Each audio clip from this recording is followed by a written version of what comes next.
Halo, balik lagi di channel YouTube ini Trisha. Seperti biasa di sini kita akan ngebahas true crime nyata, misterius, tragis, dan aneh di dunia. Sebelum kita mulai, jangan lupa subscribe dan hidupin notifikasi supaya kalian gak ketinggalan kisah misterius lainnya. Sebenarnya aku tuh udah gak sabar banget untuk ngebahas kasus ini karena kasus ini tuh agak gak masuk akal, bukan agak lagi, emang gak masuk akal dan gila banget. Jadi daripada kita lama-lama, mending kita langsung aja masuk ke kasusnya. Kali ini kita akan membahas kisah nyata yang paling menyeramkan dan menjijikan dalam sejarah kriminal dunia. Kisah yang menginspirasi banyak film horor seperti Psycho, Texas Chainsaw Massacre, dan The Silence of the Lambs.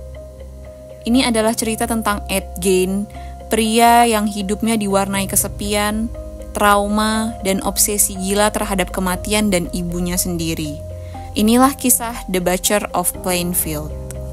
Edward Theodore Gein, lahir tahun 1906 di La Crosse, Wisconsin, United States.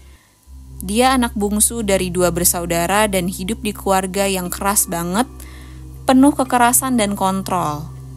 Ayahnya George Gein pemabuk dan temperamen, sedangkan ibunya Augusta super religius dan fanatik banget. Augusta selalu bilang kalau dunia luar itu penuh dosa, apalagi perempuan. Dia mendoktrin Ed dan kakaknya Henry kalau semua wanita itu, kecuali dia, itu sumber kejahatan dan kebinasaan. Mereka tinggal terisolasi di peternakan kecil di Plainfield, nggak ada teman, nggak ada tetangga, nggak ada hiburan, cuma kerja keras aja di kebun sekitar rumahnya dan dengerin ceramah agama tiap hari. Karena hidupnya kayak gitu, Ed tumbuh jadi anak yang penakut, pemalu, tapi benar-benar bergantung sama ibunya. Tahun 1944, kebun di sekitar rumah mereka kebakaran. Ed dan Henry berusaha memadamkan api. Tapi malam itu Henry ditemukan meninggal dengan kondisi yang mencurigakan banget. Tubuhnya nggak kebakar, tapi di kepalanya ada luka memar besar, kayak habis dipukul benda tumpul. Polisi menyebut kematian Henry sebagai kecelakaan karena asap, tapi warga sekitar yakin banget kalau Ed yang membunuh kakaknya. Dan setelah kematian Henry, Ed jadi satu-satunya orang yang dimiliki Augusta sepenuhnya. 2 tahun kemudian, ibunya meninggal karena stroke. Buat Ed ini menjadi titik balik dalam kehidupannya. Dia kehilangan satu-satunya orang yang dia cintai, sekaligus yang paling dia takuti. Ed menutup semua kamar ibunya, layaknya kuil, tapi di sisi lain pikirannya mulai goyah. Dia mulai baca buku-buku aneh, tentang anatomi, eksperimen Nazi, sampai ilmu bikin topeng dari kulit manusia. Dari sinilah obsesi Ed terhadap tubuh manusia, terutama perempuan, mulai berubah jadi dorongan nyata. Di tengah kesepiannya, muncul sosok Adeline Watkins, perempuan yang tinggal nggak jauh dari Plainfield. Adeline sempat pacaran sama Ed beberapa bulan di tahun 1954. Katanya Ed itu orangnya sopan, pemalu, dan kelihatan baik. Mereka suka nonton film bareng dan ngobrolin berita kriminal. Suatu waktu, Ed sempat melamar Adeline. Walau enggak secara langsung, tapi Adeline menolak dengan halus. Selain itu, dia mulai ngerasa ada yang aneh dari Ed dan mulai jaga jarak. Pas Ed ditangkep, Adeline diwawancara media dan langsung jadi sorotan nasional. Tapi enggak lama dia narik semua ucapannya dan pindah ke kota lain biar enggak dikejar publik. Dia hidup tertutup sampai akhir hayatnya dan enggak pernah ngomong lagi soal Ed Gein. Setelah ibunya meninggal, Ed sering merasa dapat bisikan dari ibunya. Ed udah mulai berhalusinasi bahwa ibunya akan tetap bersama Ed jikalau Ed mengeluarkan jasad ibunya dari kuburan. Dan sejak saat itu, Ed mulai sering banget ke kuburan. Dia suka ngegali makam perempuan yang baru meninggal, terutama yang mirip sama ibunya. Ed pertama kali ambil mayat di Plainfield Cemetery, tempat di mana ayah, ibu, dan kakaknya dimakamkan. Di situ juga jadi makam untuk Mary Hogan, penjaga bar yang nantinya jadi salah satu korban Ed. Selain itu, dia juga mengambil mayat dari pemakaman Spiritland Cemetery dan Hancock Cemetery. Dari sana, Ed nyuri bagian tubuh mereka, tubuh mayat-mayatnya, wajah, kulit, dan organ dalam. Dan yang bikin ngeri, potongan-potongan itu dia jadiin perabotan dan aksesoris di rumahnya. Bahkan ada juga anggota tubuh yang dijadikan alat makan, dan Ed juga memakai alat makan itu untuk dia makan. Ada beberapa benda lainnya seperti topeng dari kulit wajah manusia, kursi dan lampu dari kulit manusia, sabuk dari puting payudara manusia, mangkuk dari tengkorak, dan bahkan baju lengkap dari kulit perempuan. Sebenarnya aku punya foto-fotonya, tapi berhubung di YouTube nggak boleh ditampilkan, jadi maaf, aku harus blur atau aku nggak bisa upload di sini. Kalian bisa cari sendiri di Google, ada kok banyak banget. Kadang Ed pakai baju dan topeng itu terus dia berandai-andai jadi perempuan dan menari-nari sendirian. Dan dari pengakuannya dia udah sekitar 40 kali ngegali makam, tapi cuma sekitar 9 mayat yang dia bawa pulang. Sampai akhirnya Ed mulai ngerasa kalau cuma ngegali kuburan aja nggak cukup lagi. Dia udah mulai ada rasa ingin membunuh. Dan iya, dia juga sempat menyetubuhi mayat korbannya setelah mereka tewas. Polisi cuma bisa mengkonfirmasi 2 korban pembunuhan langsung dari tangan Ed Gein. Korban yang pertama namanya Mary Hogan, ini meninggal tahun 1954. Dia adalah pemilik bar yang cerewet di Plainfield.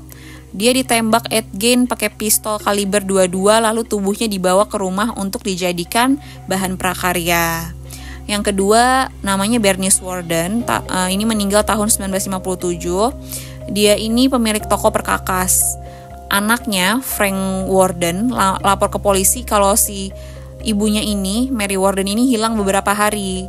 Waktu Frank dan polisi datang ke toko untuk menyelidiki kemana si Bernice, mereka nemuin bukti yang mengarah ke Ed Gein.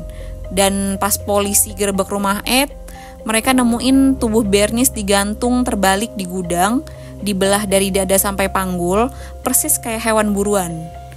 Selain 2 korban itu, hasil penyelidikan di rumah Gein nemuin bagian tubuh ada kurang lebih 15 perempuan lain.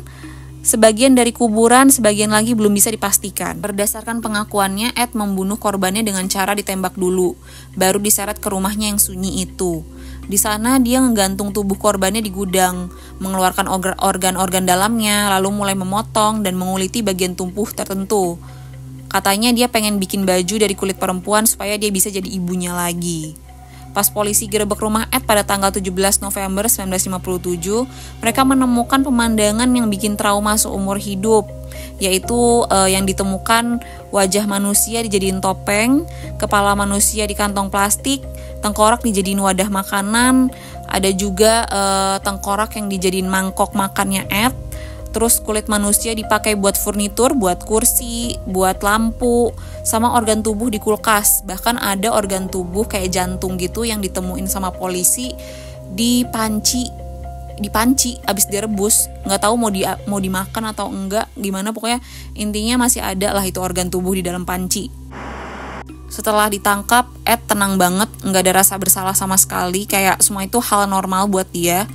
Akhirnya dia dinyatakan enggak bersalah karena gangguan jiwa dan dikirim ke Central State Hospital for the Criminally Insane. Rumahnya sendiri dibakar habis sama warga, bentuk kemarahan sekaligus kelegaan. Ed hidup di rumah sakit jiwa selama lebih dari 25 tahun, dikenal sebagai pasien yang tenang dan sopan, dan dia meninggal pada tahun 1984 karena kanker paru-paru. Setelah Ed ditangkap, rumahnya langsung jadi perhatian publik. Banyak orang datang ke Plainfield cuma buat lihat rumah tempat kejadian ngeri itu. Bahkan ada yang mau membeli rumahnya dan ubah jadi museum horor lengkap dengan benda-benda hasil kejahatan Ed. Pada tanggal 20 Maret 1958, 10 hari sebelum rumah itu dilelang, bangunannya kebakar habis. Api muncul pada malam hari dan langsung melahap seluruh rumah kayu itu.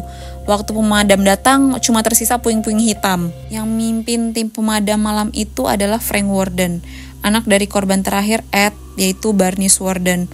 Nggak ada yang tahu pasti siapa yang bakar rumahnya, tapi banyak yang percaya itu aksi balas dendam atau cara buat ngehapus kenangan kelam di Plainfield. Pas Ed dikasih tahu kalau rumahnya kebakar, dia cuma bilang singkat, "Just as well," yang artinya, ya udah, emang sebaiknya begitu. Sekarang bekas rumah Ed cuma jadi lahan kosong yang ditumbuhi rumput liar, pohon-pohon liar. Nggak ada tanda-tanda kalau dulu di situ pernah berdiri rumah paling mengerikan di Amerika. Ed Gein cuma membunuh 2 orang, nggak cuma sih. Tetap aja dia memutilasi mayat kan juga serem banget ya, itu nggak cuma. Tapi dari perbuatannya dunia bisa ngeliat betapa gelapnya sisi manusia. Obsesi, kesepian, dan trauma bisa berubah jadi hal-hal yang bener-bener mematikan. Dari kecil, Ed udah didoktrin ibunya yang fanatik dengan agama, yang fanatik banget, dilarang bergaul dengan perempuan karena dianggap pendosa. Sampai akhirnya Ed tumbuh dengan keinginan yang aneh. Dia pengen hidup di dalam tubuh seorang perempuan karena dari kecil dia selalu dikekang dan diatur oleh ibunya sendiri. Boro-boro bisa ngerasain pacaran guys, bertemu dengan seorang perempuan aja nggak boleh si Ed dan kakaknya Henry. Kisah Ed Gein ini bukan cuma legenda horor, tapi juga peringatan kalau monster sejati kadang bukan yang pakai topeng, tapi yang hidup di balik wajah manusia biasa. Terima kasih udah nonton, jangan lupa like, komen, dan subscribe biar kamu nggak ketinggalan kisah kriminal berikutnya. Kalau kalian mau tahu lebih dalam soal kasus ini, bisa nonton 2 dokumenter yaitu Ed Gein, The Ghoul of Plainfield, dan series Netflix judulnya Monster, The Ed Gein Story. Sampai jumpa di video selanjutnya. Bye. Makasih.